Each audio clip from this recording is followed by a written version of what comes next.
Manning. Gabriel, thank you very much, Erin, for having us tonight. And Gabriel is gonna read some brief introduction in Spanish. So sorry about that. No, it's okay. I understand. Try to make this DJ language, you know? Okay. So Gabriel is coming out.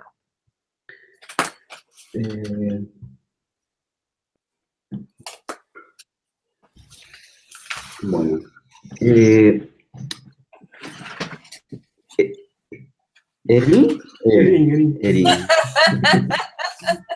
Sorry. Erin Manning tiene una cátedra de investigación universitaria en arte relacional y filosofía en la Facultad de Bellas Artes de la Universidad Concordia, en Montreal, Canadá. También es la directora y fundadora desde el 2003 de Sense Lab, un laboratorio que explora las intersecciones entre la práctica del arte y la filosofía a través de la matriz del cuerpo sensor en movimiento. Su práctica artística actual se centra en instalaciones participativas en gran escala que facilitan colectividades emergentes. Sus proyectos de arte actualmente se centran en el concepto de menor gesto, en relación al color, el movimiento y la participación.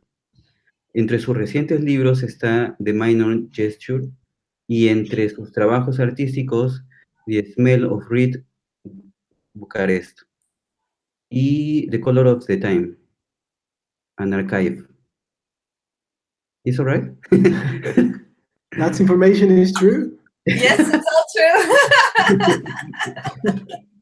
So, what we're gonna do now is that you can complete a little bit of your work, your artistic practice, telling us specifically. Well, we try to concentrate specifically with Sense Lab, maybe because we noticed that you have all these different variations of yourself in different campus of knowledge and practice. So we want to really focus in this small little chat is in Sense Lab. So maybe you can introduce a bit how can you start to think the Sense Lab as a possibility. And were you going to also tell me about what you do, or you want to do that after? Yeah, you start first, and then we. Okay. And then we can do this. Yeah. Right. So I started the Sense Lab, as you said, in 2003, to explore whether there were ways in which to invent collaborations at the interstices of art, philosophy, and the political. And the early years, the main focus was on what constitutes an event. So how is an event different than a gathering?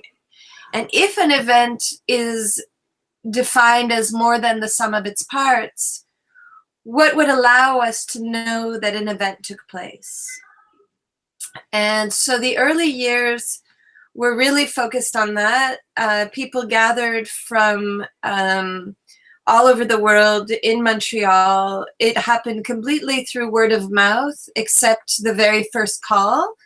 And we worked without any money, really making food together, finding ways to house each other, and seeing whether instead of bringing our finished work, which is more common, where, you know, as an artist, you bring your work, or as an academic, you bring your thinking. Instead of doing that, whether we could bring our processes, work at the level of our processes, and develop collaborative works or processes together. And so from very early on, our main concern was not so much with what happened during the time that we were together, but what that could seed in the future in places that were not necessarily the places where we would be. So the effects were for the world and with the world more so than particularly in Montreal in the early years. Yeah. And then in 2008, we decided that there was a problem with always bringing people to Montreal, that the question of the ethico-aesthetic and how it operates was actually quite local, and that it would be better if people did the local work. So if we could facilitate ways for people to grow the processes where they live. And so around 2008, we started facilitating groups forming around aesthetico-political issues and problems in their own localities. And since then, we've been working in a much more distributed fashion. We have hubs in Brazil, in Mexico, in Europe, in Australia, in Canada. And so the idea is not to know all of the details of what each hub is doing, but to learn from each other in the qualities of exploration that each hub finds relevant to their own practices. And the things that we have that are mixed are mostly, most hubs, I guess all hubs have reading groups. So we do have a practice of reading philosophy very carefully.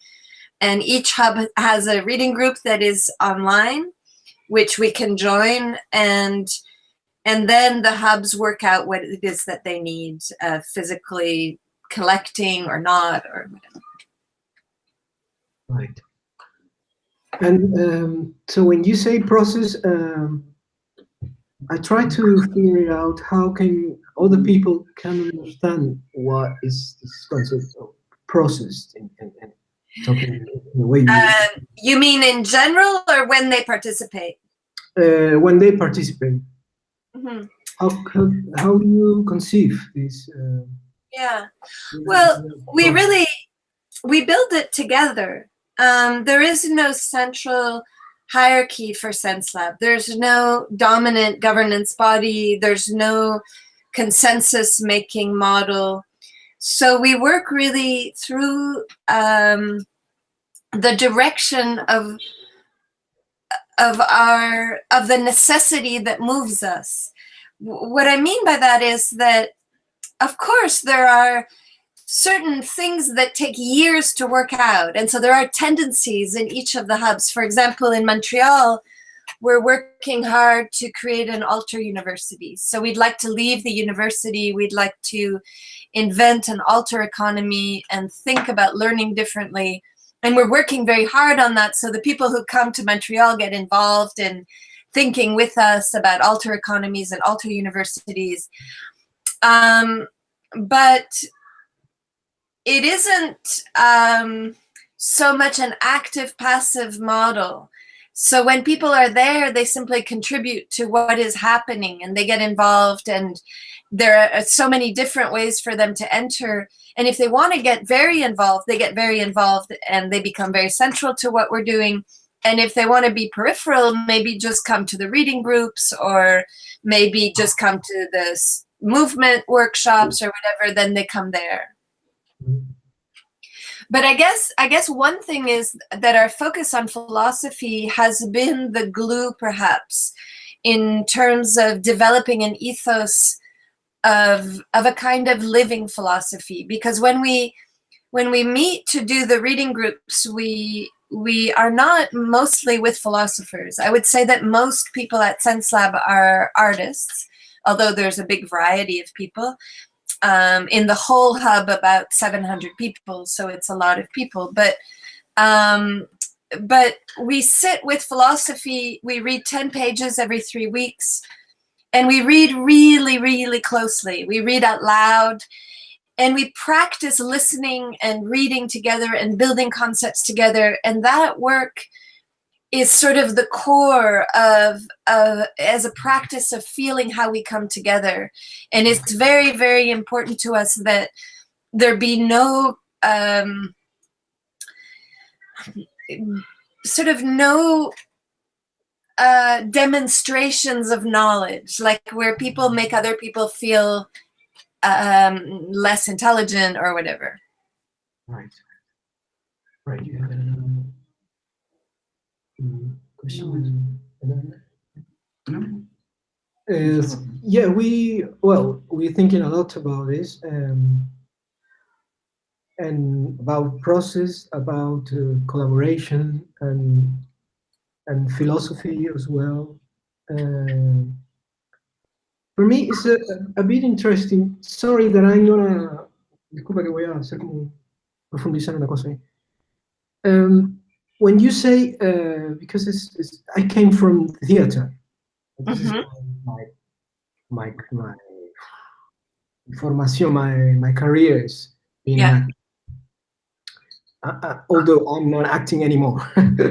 Now I'm so when you say reading a text, when you have this text, for example, from philosopher like Spinoza, which is some of the we've been reading these days. How can you,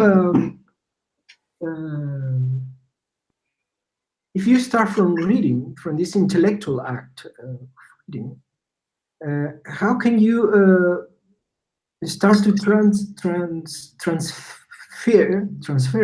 if I can use that word, to the other levels of, for example, creation or making material or making the thing happen, or how is this happening? Since you say there is no any demonstration, at least how can you make people have this opportunity or chance to really have this text and exploit the text, if I can use it. Explode, open it. You know? Theater, maybe sometimes you work like that with some text, for example, in text. No, you know what I mean? You understand? So I can answer that. So we always go between. So today, for example, we had a schizosomatic practice at the Sense Lab, which is usually a movement-based practice. It's a new thing we've been exploring since January. A couple of people proposed it, working with the idea of the somatic through the matrix of Guattari's idea of schizoanalysis. So in the schizosomatic sessions, we'll be working with movement. And there we expect the same quality of interrogation as we would expect in the reading group. And then on another day of the week, we might be working with materials. And again, when we're working with materials, maybe we're working with clay. Again, we have the full engagement with what we're doing. So what we found, and of course these things grew over years. It's been 15 years, so it didn't all fit together in the beginning.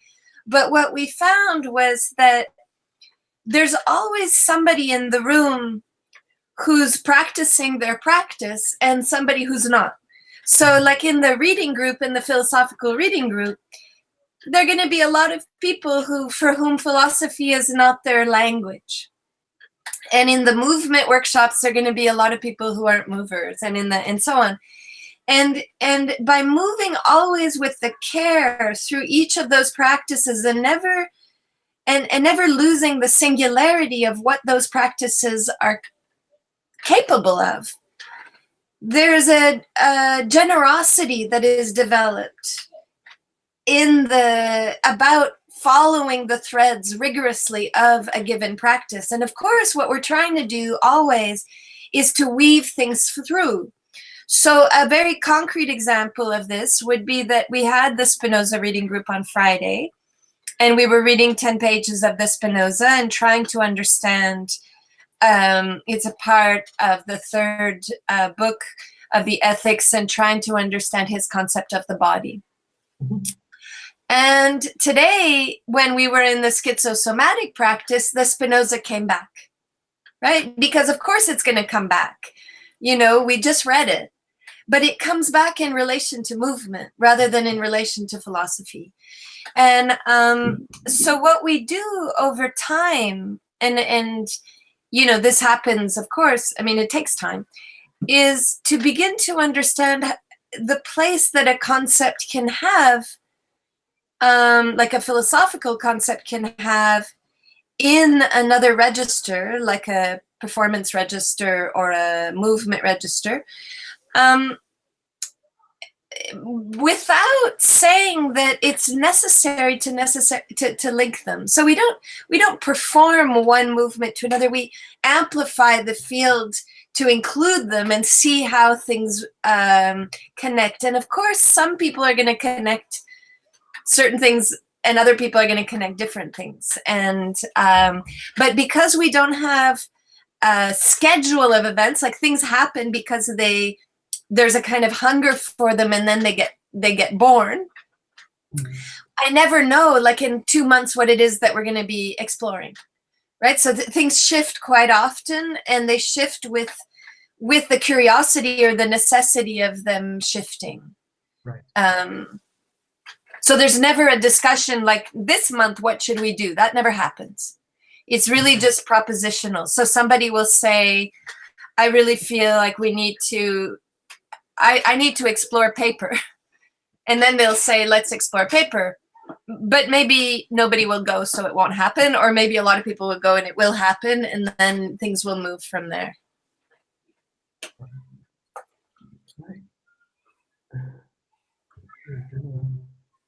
So we can maybe, there's a lot of now still questions in my mind, Gabriel as well, related with what you're doing and how it works. So I would like to invite you to, I don't know if you see some of the videos that I sent. I've seen the videos, yeah. Make this connection and this bridge between the practices. Yeah. So tell me more. Yeah. So I don't know if you have a particular question of our work.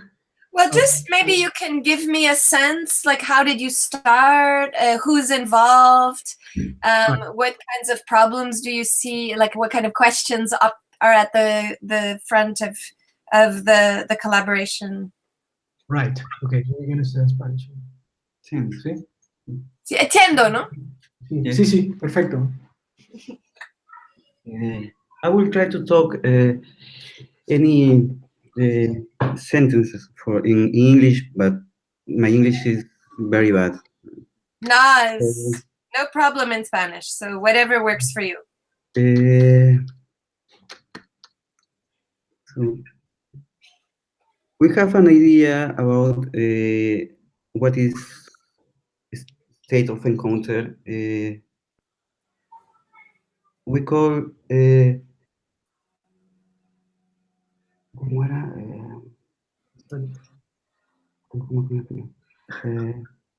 Servicio incompleto de fantasía. Oh, yeah. Incomplete Service. Fantasy. Incomplete service of fantasy. What is incomplete is the service. En español tiene más sentido porque nosotros vivimos en un mundo de servicios, servicios profesionales. El artista incluso ofrece muchos servicios. Nuestro trabajo no llega a concretar una idea, una imagen, ni siquiera, creo yo, una emoción. Entonces, lo que nosotros hacemos pareciera un intento de una imagen, un intento de un sentimiento. Sin embargo, nosotros no hacemos ningún intento. ¿Qué es lo que hacemos? Dudar. Quizás me pongo a pensar ahora que como tenemos una formación académica de muchos años. Yo soy artista plástico, él es actor. Ni yo pinto, ni él actúa. Entonces, al enfrentarnos a un material, es casi como no saber qué hacer. Y eso activa algo que no sabemos. Y eso es lo que se ve. En persona, hay muchas otras cosas que no se pueden capturar en el video. Sin embargo, como nadie va a vernos, nos hemos convertido en figuritas de 10 centímetros en la pantalla. Entonces, creo que cuando nos preguntan cuál es el sentido de hacer lo que están haciendo, ponen en un problema. Nosotros no sabemos ni a dónde vamos a llegar, ni por qué lo estamos haciendo. Sin embargo, hay algo que también es una idea que estuvimos hablando la vez pasada, que es una apetencia, unas ganas mezcladas con una necesidad. Yeah, it's like an appetite. You understand apetencia? Yeah. Ganas y necesidad a la vez. Eso es como tomar un energizante y entrar, energizante, una bebida que hace que lo que suceda dentro de esa media hora, o una hora a veces, tenga sentido en el momento que lo estamos haciendo. Sin embargo, no tiene un sentido después que lo hemos hecho. En ese mundo es que existe solamente mientras ocurre el suceso. Luego, ya es otro asunto. ¿Se entiende por ahí? Sí. I'll continue in English, but you understand the English well enough. Sí. I understand everything. It's no problem. I'm just a bit shy. The connections between what you're doing and what we're doing are very strong.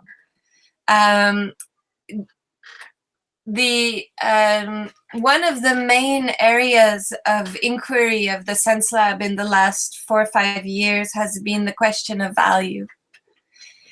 Right.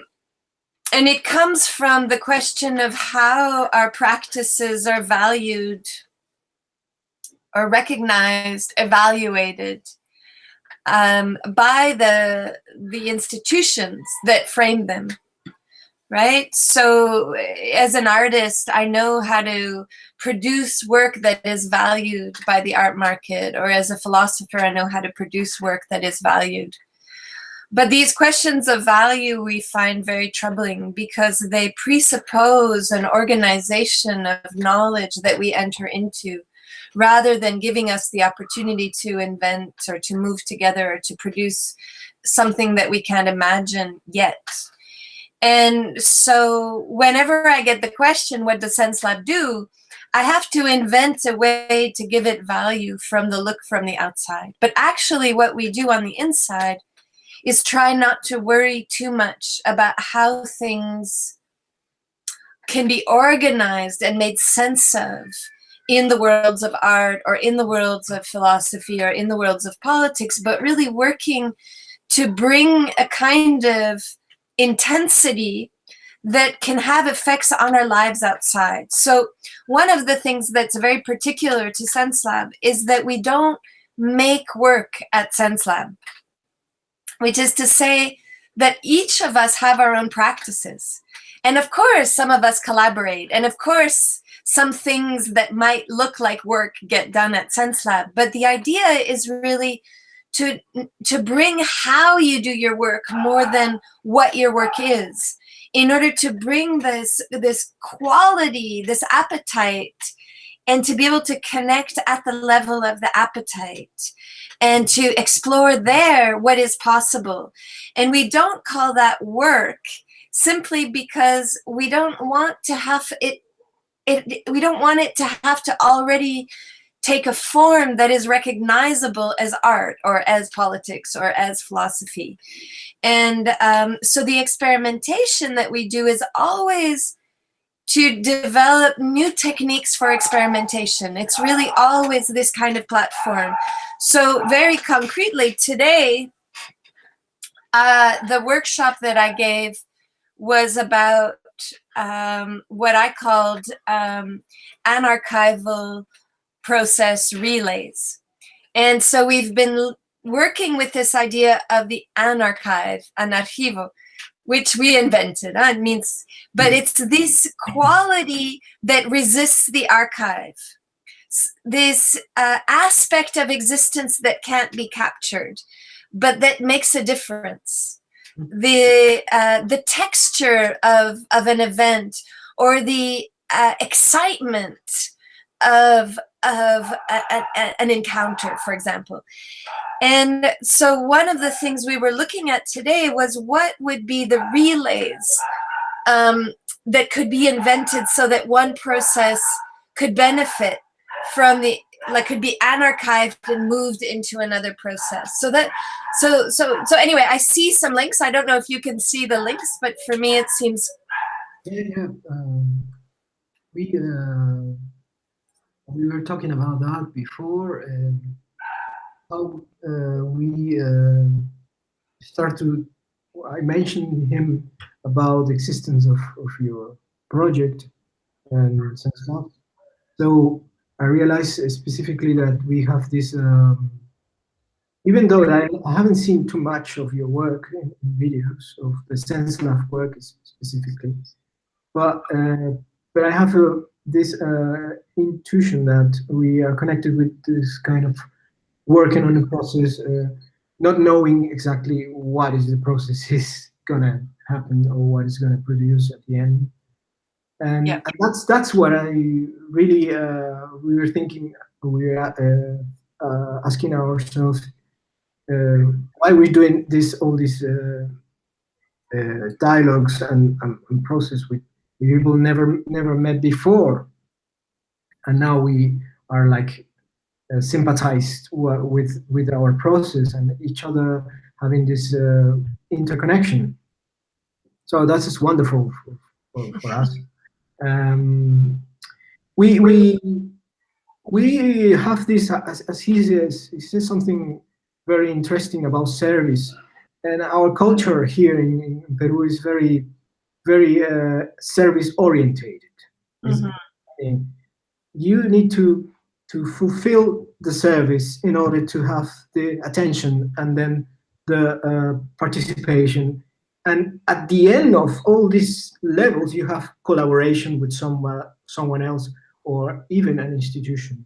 So it's like you need to carve into the many levels to discover all this, and then you're gonna find a lot of crap in the way, because time are really into the question. I mean, they're asking you that you have to be in a really high performance status. So you need to do it quickly and you need to do it right and efficiently. So even in the artwork, even in the art institutional corpus, this have this. I mean, this. I think is connected with all the economical system we have now, mm-hmm. And this is very strong here. It's like I don't know if you live in some of these countries in Mexico, which is very similar to Peru, I think, or Colombia or Brazil even. You know? But this is really filtering, filtrándose, mm-hmm. Mm-hmm. into the people's sensibility. Mm-hmm. In the milieu of the sensibility and the sense. Mm-hmm. Mm-hmm. Changing very drastically here. Mm-hmm. Yeah, and it's very like a very strong force, a wall that you need to get rid of, you need to escape, or you need to. And what we feel is like because this because we organize in our work, we have these little pages like in YouTube with all these hundreds of videos of us. I think we are the only performance group that have hundreds of videos of them because we like to see our work and we like to comment our work. And so we have this Facebook page, we have the web page as well. So this is the way we try to organize a little bit of our archive, which is an archive as well at the same time. Because sometimes disappear. Maybe tomorrow YouTube decide to charge us and disappear everything with them. But we have a copy. No problem. And then the best backup is our bodies. We can wear the same materials again. Sure. So yes, again, I think there's a strong connection. We don't know what is going to happen with us. We try to. Or happening in Lima is like we are too shy, maybe, for the not the mainstream, but even for the underground movement. I mean, too feeble for the underground and too strong for the mainstream. Maybe we are in the middle. Mm-hmm. We are like a very. Sometimes we feel we are a little bit autistic behavior. You know, yes. We are really into the shadow.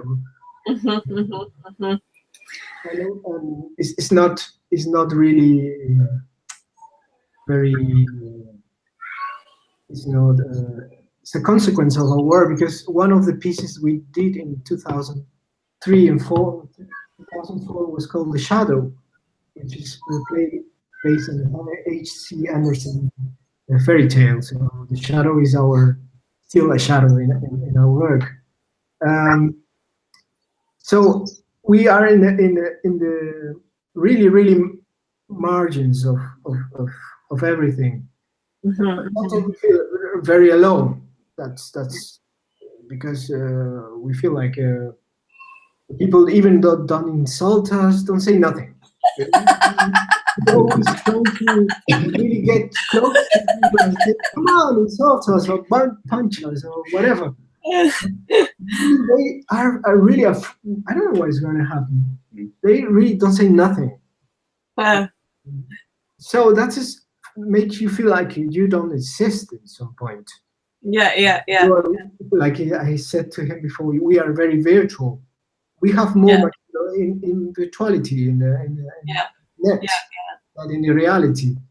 And people sometimes they think that we are abroad, that we are not in Peru, that we are abroad, and with all these videos.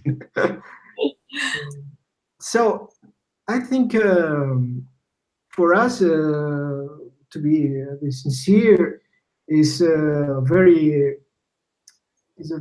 it's a good feeling to have the opportunity to talk with you, to have this connection. How can you organize as well your own Sense Lab project? And how can we still contribute to the process? And how can we try to develop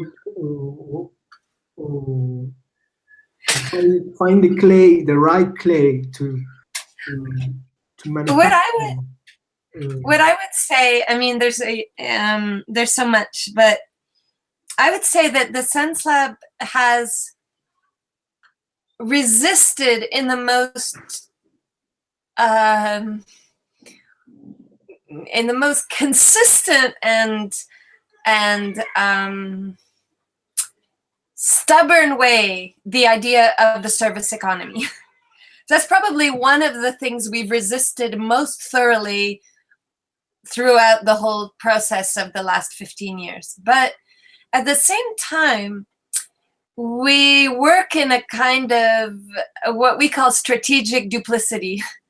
Because of course we're not managing to fully resist the service economy. I mean, we're working in the university, right? Or some of us are working in the university. We're using the infrastructures when we can find them. We're recognizing which aspects of our various archives are legible to whom, right? And so on. And so it's an interesting problem, I think, that many of us have all over the world in relation to how value is assessed as regards our practices. Like, where are we noticed?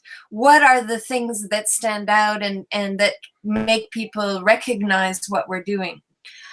I always wanted to remain unrecognized. It was sort of the paradox of the Sense Lab, that my first desire was to invent ways to work together that you could never put in your CV. That was my first thought. I failed, right? And I think people now come to Sense Lab to put it in their CV. Like, it didn't work. But at least what worked was that we kept awake to this question of what it means to value which aspects of our work. So when I go to Romania, like I just did, and have an exhibition, or 2 exhibitions as it happens, I put my pictures on Facebook. I do recognize my relationship to the service economy. But when I go to Sense Lab, like this afternoon, it does feel like a special environment where we don't have to play that game. And so that's what I mean by the strategic duplicity. We help each other survive in whatever ways that makes sense, but we try really, really hard to create an environment that is protected at least a bit from those kinds of forces that are usually antithetical to creative work.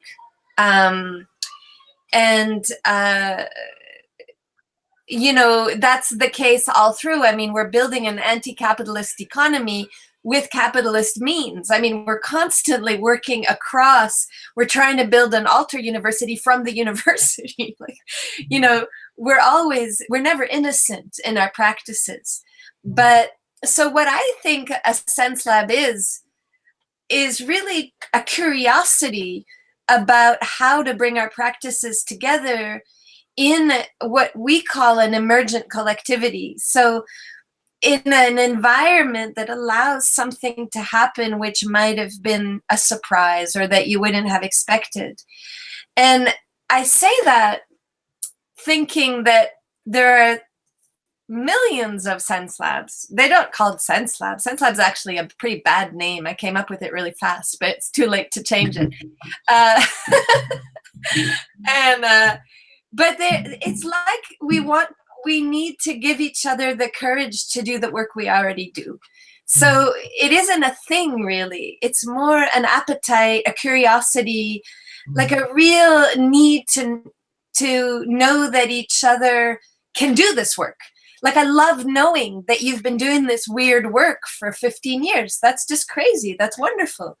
You know, I kind of love that people don't know even how to register you. That's kind of wonderful too, you know, that you don't fit in those categories. And I think, you know, I think if I look at the wider Sense Lab, there's a real variation between the people who are very well known or seen, and then all of the underground that is actually much more interesting, I think, that does really interesting work and that people notice and learn from. Like, for example, when you sent me the link to your video, I sent it to everybody, and then people were looking at it and they were commenting on it and so on. That's really how we work. And because we have so many people, we can work with a lot of different cultures. You know, like if I send something to Brazil, they have a particular response that might be different from Australia or Romania or Poland or whatever. And we never try to homogenize. We don't have any way of, like, literally, we have no way of working in consensus. So there's no general place where we all meet, but there is I would say, a kind of ethos of encounter, a care for the encounter, which means your name is better than ours, really. Thank you for that. We have a question. Yeah, I mean, the thing is, how can you take care of the thing we're doing? Yeah. The thing you're doing, the thing we're doing, how we can take care of each other. Yeah. That's really necessary in these days. And I don't know what do you say about the thing about this not registration of work in the media, in el campo, en el ambiente artístico. Estuve pensando, porque yo no conocía mucho de lo que era Senslav, ni tampoco quién eras tú. Me pasó, Cristian, las páginas, estuve leyendo, y algo que me pareció curioso en tu página, que de tus trabajos, que mencionabas lo de el gesto menor, de minor gesture. Uh-huh. Nosotros, no fue a propósito, en nuestra práctica se ha ido reduciendo todo. Una reducción no intencional, era una consecuencia. Sin embargo, encontré quizás una relación entre lo que quizás podría ser una búsqueda en cuanto a ese concepto que leí de tu página y nuestro trabajo. ¿Hay una relación por ahí o no?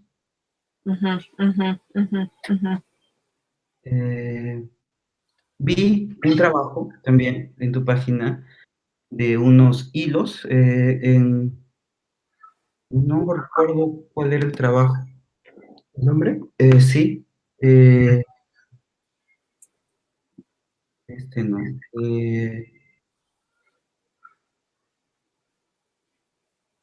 I'm trying to find. Sí, sí. Creo que es.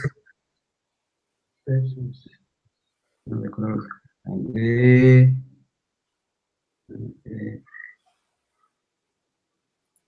Creo que es. Sí, de Threadways. Threadways. Threadways, yeah. Es una tensión, me parece. Son hilos tensados que se van rompiendo.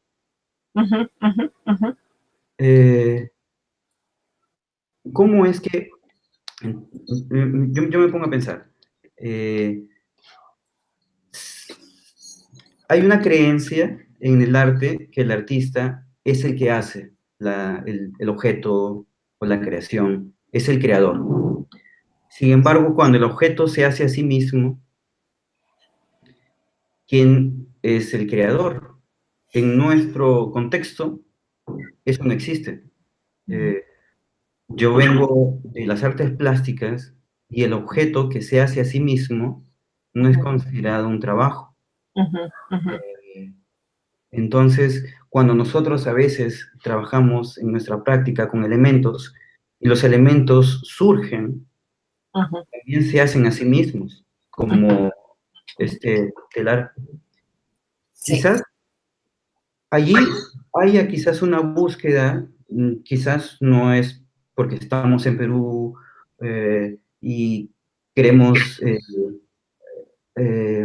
relacionarnos con otros países, no es nuestra intención eso, pero sí quizás hay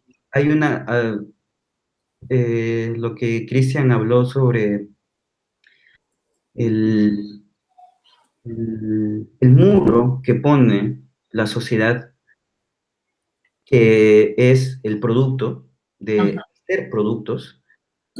Quizás para nosotros la respuesta es no hacer nosotros el producto, pero es porque en nuestro contexto hay una imposición, es una fuerza que nos empuja, y nuestra reacción es no hacer productos.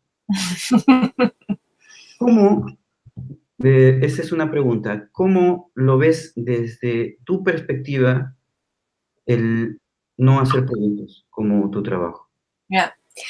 So again, there's a very strong connection. Really we are discovering a lot of connections. Yeah, the concept of the minor gesture is exactly what you're talking about. And it has to do, for me, with the idea that the gestures appear, and the gestures are actually in the world. We don't produce them, but we can create the conditions for them to appear. So practices, I also see the artist not as the maker of products, but as the facilitator of processes that allow, over time, an experience for a certain subtraction. I think that's what you were talking about as well, that facilitates qualities of experience to come through and to express themselves.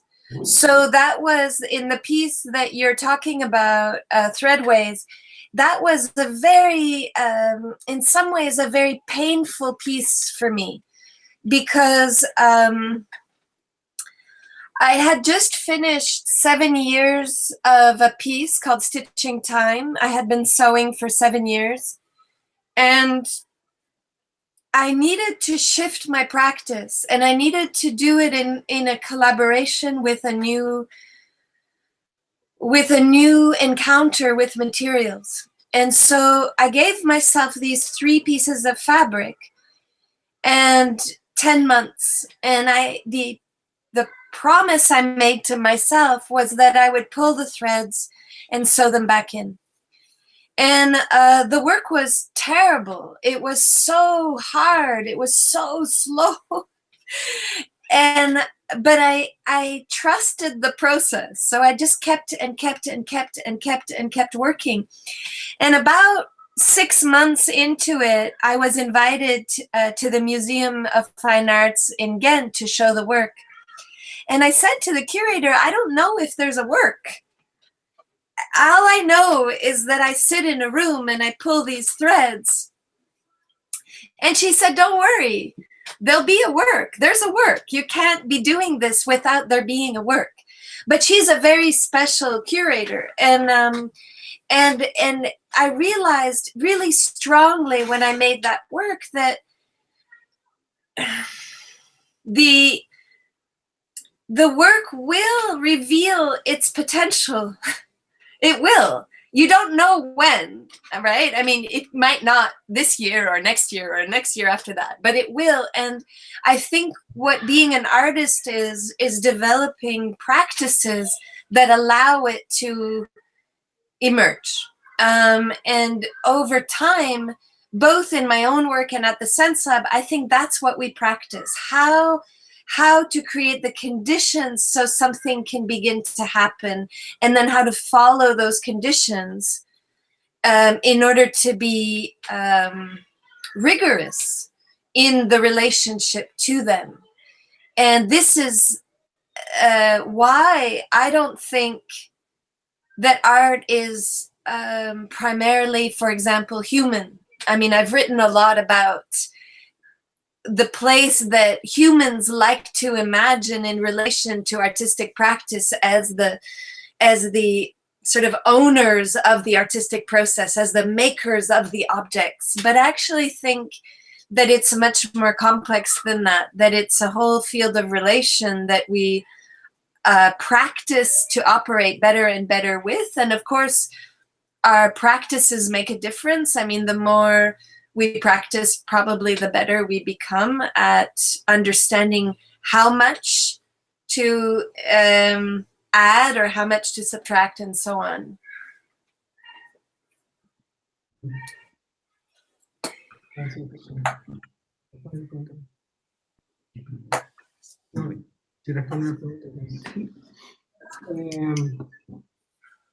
Yeah, this more questions in my mind now. I think, I don't know, my hair is getting a lot of interrogation here. I can give you a bit. So when I try to talk about how we practice a bit, okay. In these days we having a space in an open space which is very close to the sea. It's like a cliff. I mean, it's a very public cliff by the sea. And we just find this space because we have a person who's told us to go there. And so we established our practice in summer, which is finished. And now we're working twice or once a week there. What we're doing is just bring some materials like paper, plastics, ropes. Sometimes when I have my sack, looks like I'm gonna kidnap someone because I have the rope. I have paper. I have this. That maybe the police is gonna catch me sometimes. So we use this material working, as we call, with phrases. A phrase for us is a small action with the material. It can be an action or it could be the material indeed. Just pause the material and let the wind, for example, works because there's a lot of wind in the area. Works a lot. Is another companion, I think. It's another element and an artist as well. The wind is the best artist. Yes, absolutely. And so we started the phrases, and what we're doing is kind of, and that's the point. This is the point when I get a little bit phenomenologic, because I discovered that when I see him, I see myself, but he's not myself, of course. But what I'm trying to do is carry on what he was, his impulse.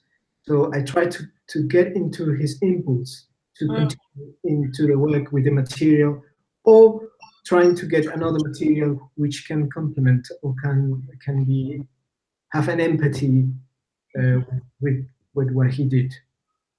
So it's a work of understanding, it's a work of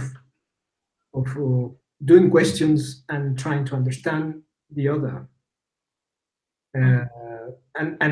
That's what I think there is a way of thinking. We're thinking in our moment in a different level.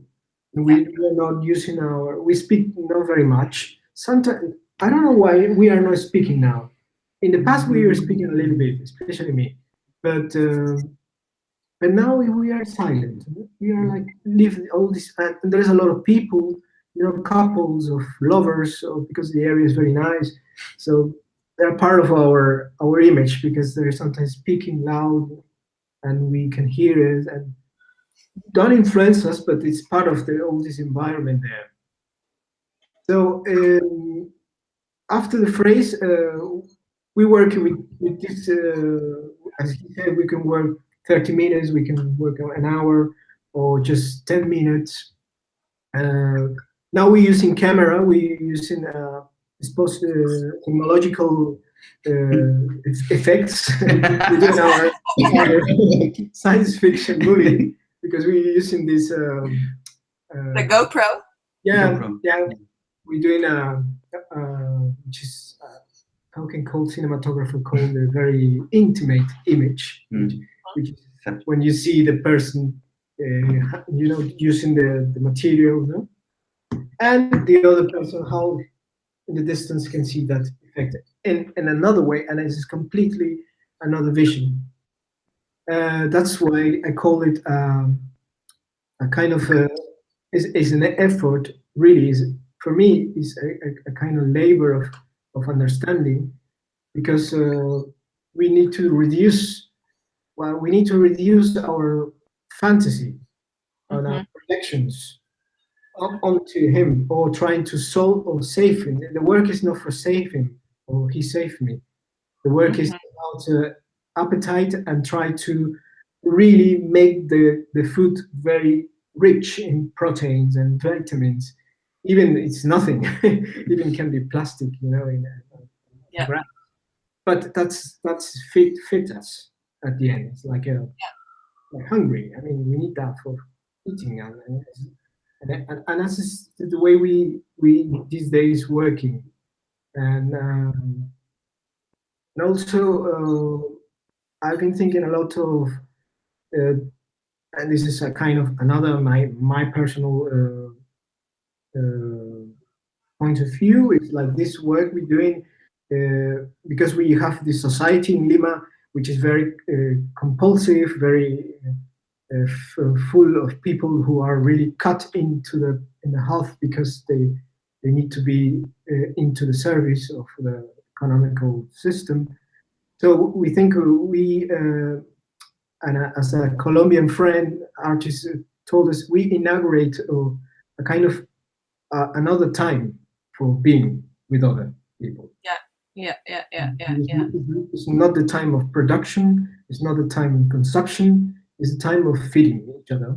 It's the time of establish really the, as you say, emerging, or put the conditions to something to emerge between us. That is the way we, I mean, briefly how we work. I mean, it's so beautiful. It's very, very, from my part, it's very, you know, sorry about that, but because we can define it very quickly, we're trying to establish these things. So it's a kind of it's an element for me of the work, and that can we pass to other people. And not necessarily artists, but could be different people here in Lima, for example, or in another place that can use it. They can use these tools to try to weave this emerging new time or new space-time of contribution. There's it's so beautiful the way you describe it, and it reminds me, over the past year, and I guess a year now, a little bit over a year, we've been doing something very, very similar in the space of the Sense Lab. So we have a space which is not very large, but it's got a big window. It's, you know, like a big room. And we've developed over years a similar curiosity, I think, and sensitivity to materials that you describe. And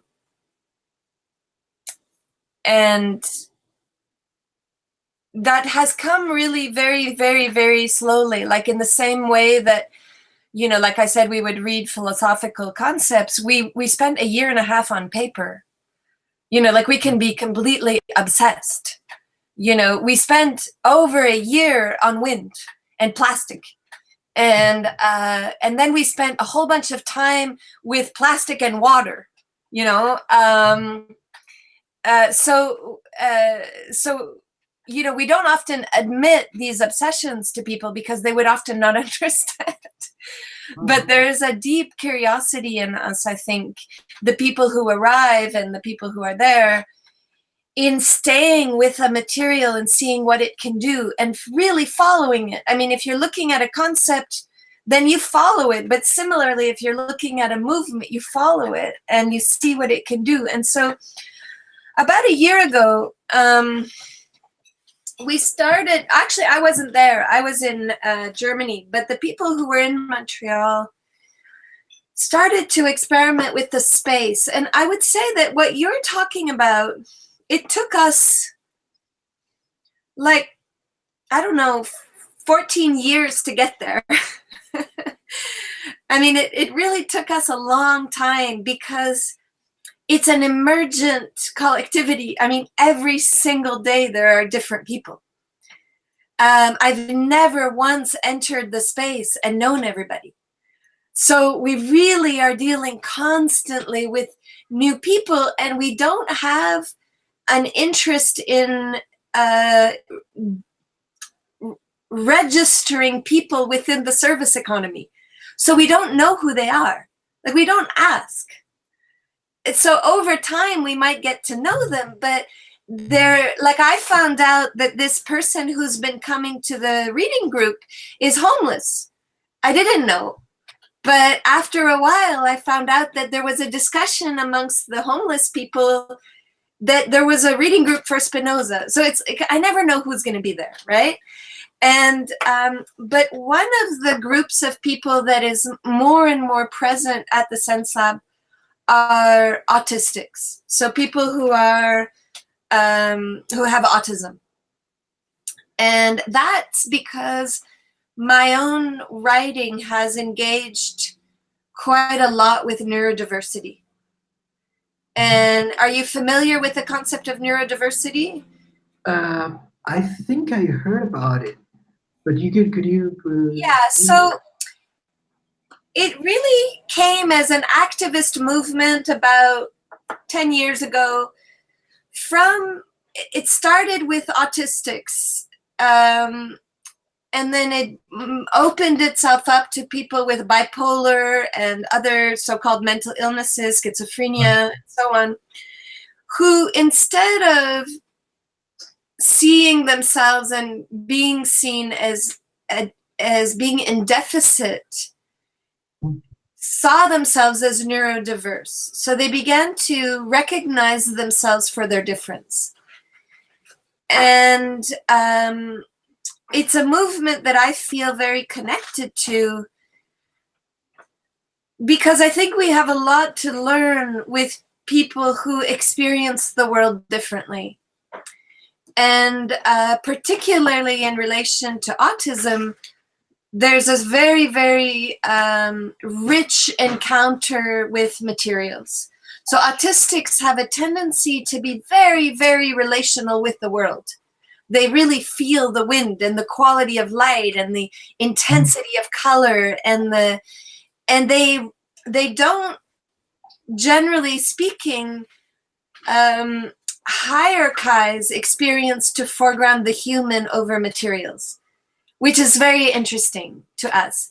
So what happened a year ago is that the people at the Sense Lab began to ask themselves how the space could be more generous toward different ways of perceiving the world. And so they began by working with materials in a very similar way than you're talking about. So really taking a material like, for example, there's a fan on the ceiling at the Sense Lab, and the fan is quite loud. If you pay attention, it's like the whole time you hear like shh. And that's really, really aggravating for some people, especially people who have hypersensory. So then they put these little strings close to the fan, and then the strings began to move. And then they found they could get closer, and then they began to play with color, and very, very slowly a world began to grow. And every day the world would change a bit, because somebody, like you might come into the Sense Lab and you might move something. And then when you move something, the relationship changes. And then the next day something else moves and something else moves. And so it's become this practice, which is now over a year. And it's sometimes people leave presents, like little gifts or a little note. And sometimes people make bigger changes. Sometimes everything moves. But what we've realized is that people really work differently if there's an environment that is sensitive to itself. And so anyway, it just reminded me of your practice working with the different materials and being sensitive to how they can come together, how you can listen to the orientation that somebody else is kind of taking as relates to the materials. One of the things we think about a lot is, what is the least you can do? Or, you know, or sometimes what, you know, what is the most you can do? But often, what is the least you can do? Like, what would 1 centimeter do? Right. So anyway, I think there's also a lot of overlap from what I can understand, except in this case, it's really multiplied by all of these different people. Yeah. Yeah. Yeah. That's what I see. Sí, eh, cogiendo esta idea del material, que es casi como el que el material se transforma y se convierte en muchas cosas, casi infinitamente. Me pongo a pensar, ese material que ya de por sí se está transformando genera sensaciones. El ser humano puede percibir sensaciones. En nuestro mundo, en Perú, o por lo menos Latinoamérica, el arte no está construido de sensaciones, sino de sentimientos. Sí, sí. Para nosotros es más fácil reducir el sentimiento y quedarnos con la sensación para poder llegar a lo que tú nos cuentas, que el, el solo hecho de transformar, de esa transformación del material o de las acciones, generen sensaciones para que el que está mirando ya le dé un sentimiento. Entonces, yo me pongo a pensar, quien mira está construyendo un objeto distinto. En ese sentido, el producto de arte ya no tiene, ya no es un objeto final. Depende mucho en qué momento se va, en qué momento entra en, en esa transformación. Y por lo menos, repito, como soy artista plástico, a nosotros nos dicen que el producto tiene un final.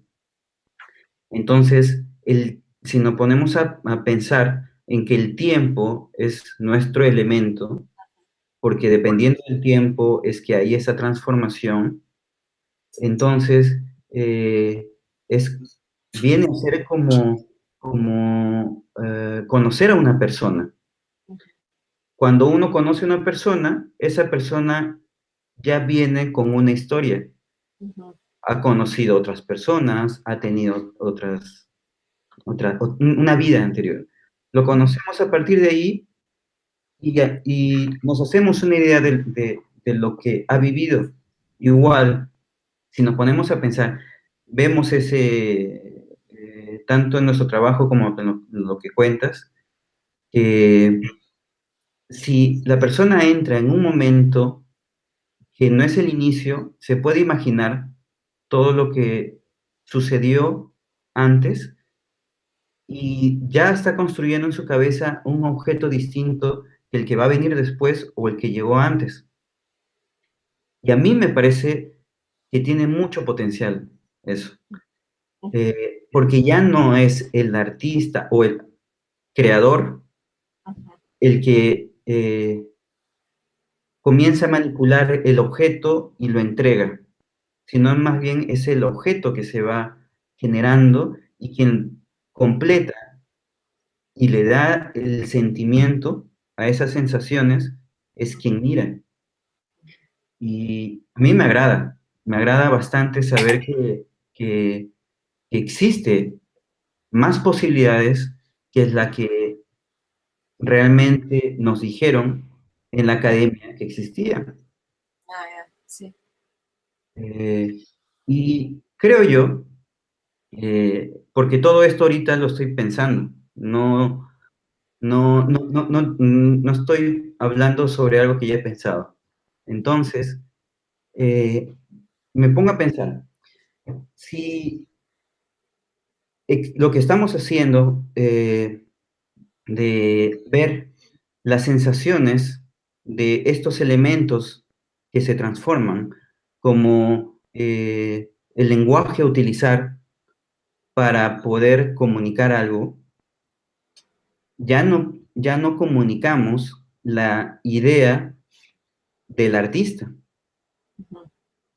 Lo que está sucediendo es que quien mira le está poniendo casi todo. Es como ponerle un nombre a una mascota, a un perro, a un gato, y ahí recién se le está dando un cuerpo. Eh, entonces, ahí le encuentro un sentido. Allí creo que sí existe eh, el sentido de querer hacer de estas acciones o estos materiales que tengan una vida más allá, un tiempo que sea mayor al que realmente le damos en el momento que estamos haciendo. Tú me hablas, también hemos hablado sobre el aire, el viento en un objeto. Mm, El objeto puede desaparecer, pero sigue habiendo el viento. Entonces, ya no dominamos, ya no es el creador el que domina, el que controla, sino más bien es que hace uso del favor de los materiales, del viento, de la bolsa, de plástico. Y, y nuestro rol ya es mucho menor. Y a mí me agrada esa idea, que no tengamos tanto, tanto que hacer, tanto, que nuestro rol no sea tan importante. Sí, sí. I think it's very, very interesting what you're saying. And I think I often wonder, so one of the questions we ask ourselves is what registers? You understand the word register? Registrar. Easy. So, for example, today when I entered the space was quite wild.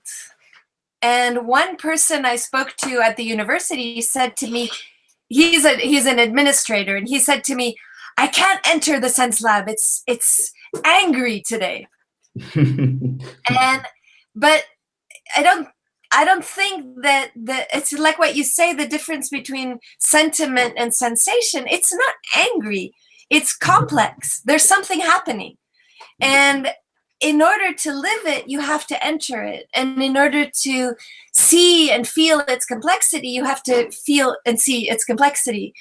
And so the question that we often ask is, what is the minima that registers? So if, like, people don't have to understand the work, but if it can allow for something to happen, like a different encounter to happen or an opening towards a process, then the work is doing its work.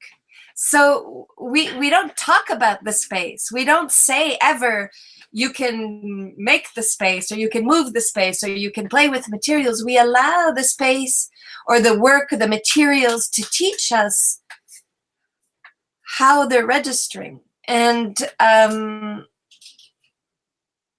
at the same time, what we try to do is to, or at least what I try to do, and this is more as a professor, is I try to help my students understand that what they think has value, like the artistic hand, the artistic vision or whatever, is actually only the very smallest aspect of how the economy of art and the economy of the academic world values the process. So, can we shift it? I always wonder if we can shift it 1 centimeter or just a little bit, so that students or colleagues or participants at the Sense Lab could allow themselves to feel the quality of the encounter differently. But the reason why we don't do that, I mean, what you do is like the next level. It's a really long and engaged and sensitive practice. The reason we don't do it as artwork at the Sense Lab is because we don't want to put pressure on the process in a way that would separate the artists from the non-artists, or the philosophers from. So we don't. We recognize that some people will leave the room to write philosophy, and some people will leave the room to dance, and some people will leave the room to make work with materials, and so on. And definitely there are lots of collaborations, and there are lots of people who've been working together for years. But we try not to bring that, into the demands of the experimentation. And I think that that's what allows us to attract different kinds of people. So it goes back to your original question of how we move from one practice to another. Really, that works because because it means that some bodies are calm all the time.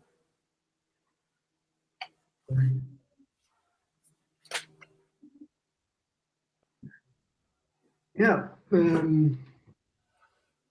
It's a big difference now between what we doing just two people, these Peruvian people, and these other people in. I mean, we don't have this experience to work with too many people. We have worked with two people maybe. I did a workshop. I did a theater workshop last month, and I tried some of the keys of the Estado Encuentro with people who were working, willing to learn acting. But I really say what we're gonna do. This is my own personal project with my friend Lima, and we try things very with material, and it was very great. I mean, it was very. There was a sense of not knowing, and a sense of continuity as well. That really surprised me, because I thought it was going to be difficult for them to rationalize and say what we're going to do, because this is not acting, this is not theater, what is this? But the questions they came afterwards. So it was nice to see how this very few of phrases and the material with the bullshit, because I feel that we here we have this, when you say this wild space, we live in this wild Lima. Lima is like that. It could be angry in a complete sense. Since you take a bus and everything looks like wild, but it's because this is a lot of energy in people because people work hard, and when people work hard, this means I have a lot of energy, and they have this aim to have the money and to keep the family alive and surviving, and all people want to get more money. But all of this is energy that is being used, but or channelized, but by another media or another structure. So I think in our work, it's important to see how these energies can really transform not just the material, but the way you understand the other. and the way they understand the energy of the other, which is very interesting when you start to understand the energy of the other and the intensity of the other. Because, you can say, yeah, he's angry, he's shy, or whatever, and that's it. And I can see, yeah, he's nervous, he's clumsy. But if you try to really make this kind of bridge between your energy and the other energy through this material, through this happening into the object of the things that are happening, it's fantastic. And what we're willing now to work is with a number of people. I don't know where. Trying to, when you say to get closer to people with handicap problems. I mean, both of us have been working with handicapped people in the past as well. It's part of the beginning of our work as well, part of the influences. Again, the syndrome down people, autistic people. I worked 3 years with these people. So there's again this strong connection. What were you doing? And it's like we're doing things in the past and you're doing now, and you're doing now maybe things so it's very nice to see this. Yeah. Back to the past, or forward to the future, whatever. So for us now, Erin, it's very interesting to see these connections. We are very happy. We both are sick now because we are like with throat ache and everything, because it's very humid. Lima is very humid, but we are very happy now to have this kind of feedback, this kind of connections and lights and appetite to conversation. And we hope that we can really start to construct something. It would be amazing. Yeah. And the possibility to, if you come here, or we can go there, or something in the middle of the Bermuda Triangle, maybe. Just right in the middle. But I think it's really exciting.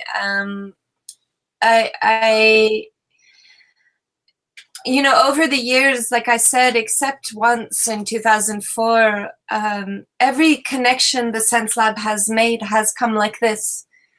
And it's always so magical to me that we can find each other, because every single time I can see how much we could learn from each other. And it's totally clear to me that people that I know around Sense Lab would feel very connected to the practice that you're describing.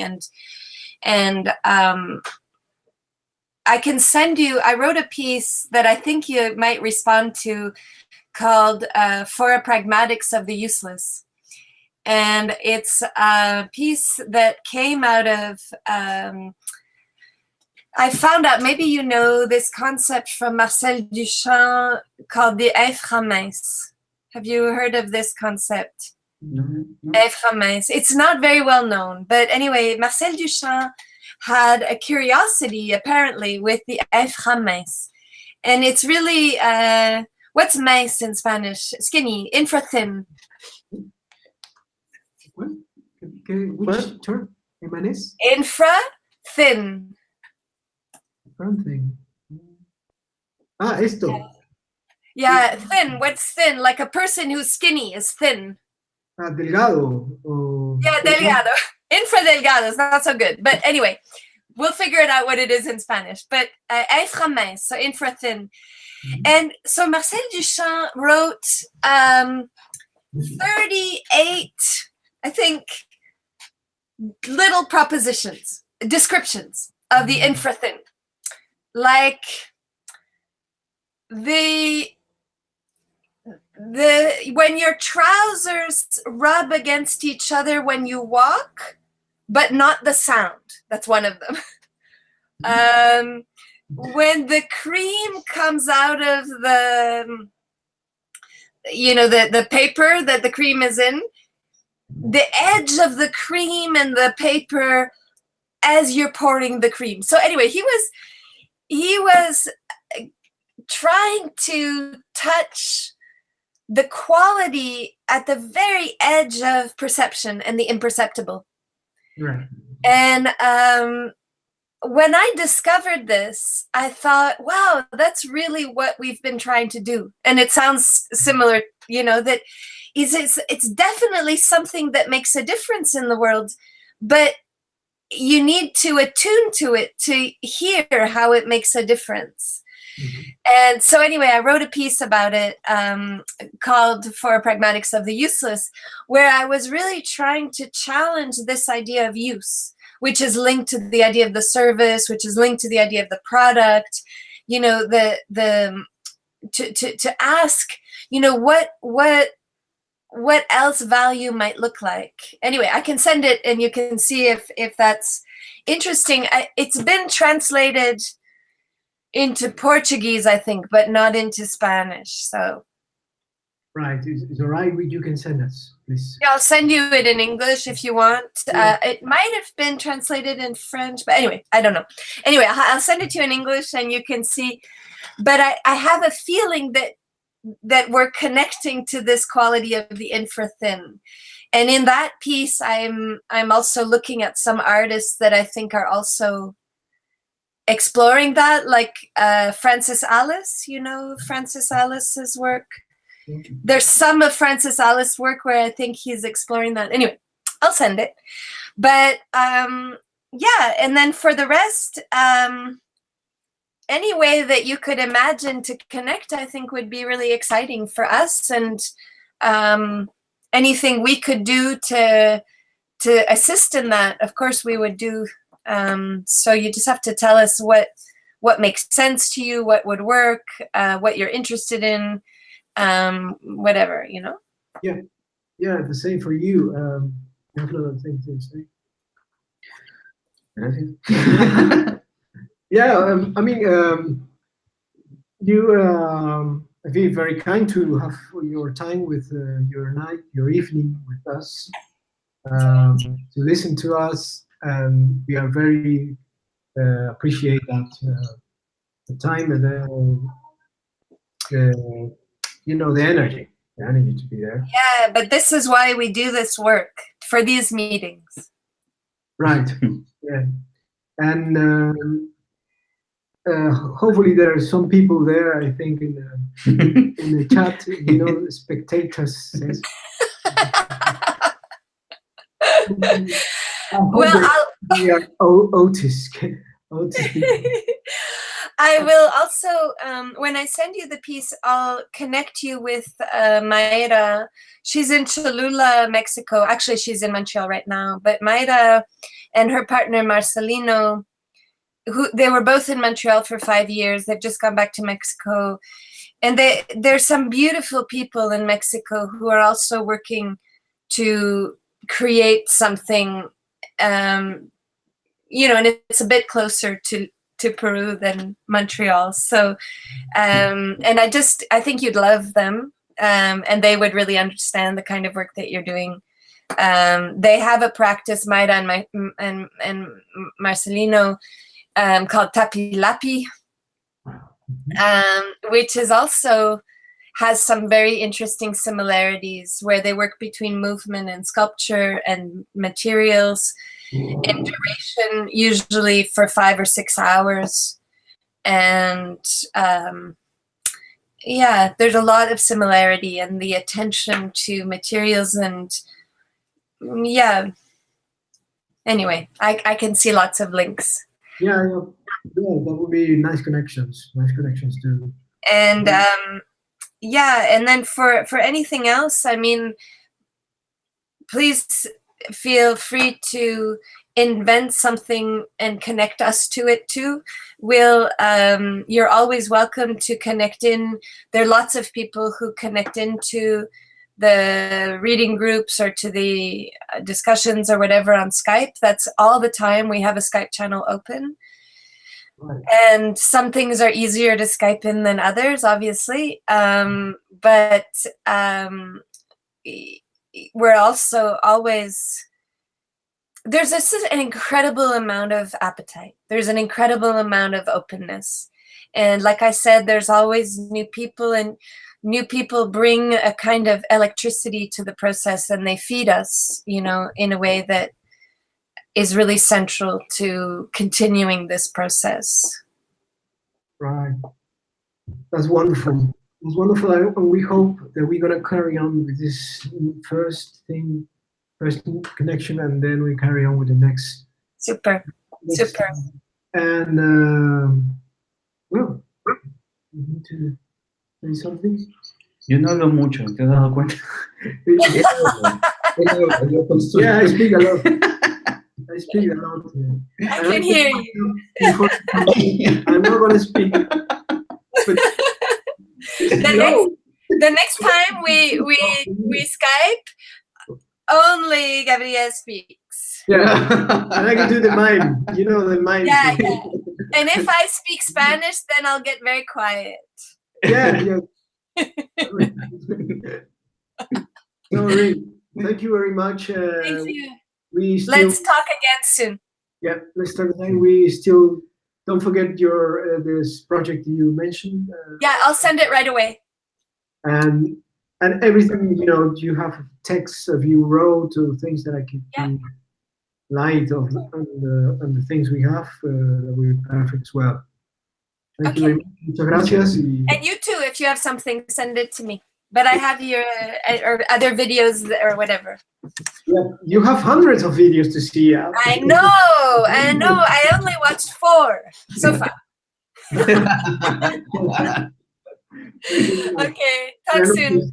Okay, bye-bye.